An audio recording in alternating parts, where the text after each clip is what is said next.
So if you're convicted of a DUI, we're talking about a regular DUI, not a reduced charge, wet reckless, you will have mandatory actions at DMV will suspend your license, and it will get suspended for 6 months because of the court conviction.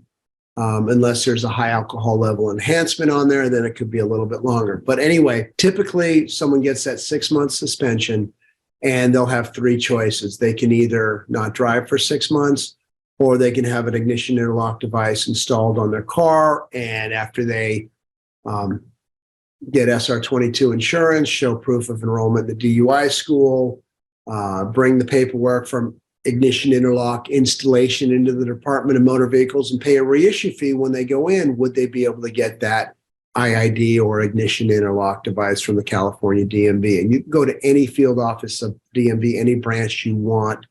You can go to the Marin County branch, Corona Madera, or Nevada, or you can go anywhere in the state. And it's good because a lot of people, live out of the area.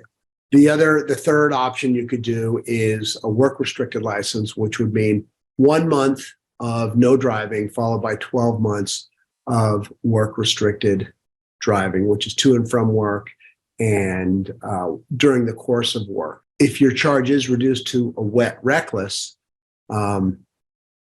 typically that would not result in a suspended license from that type of conviction. When that's sent to mandatory actions by the court, mandatory actions is Sacramento DMV headquarters, that will not trigger a suspension of your license. But what will is if you do not win the DMV hearing.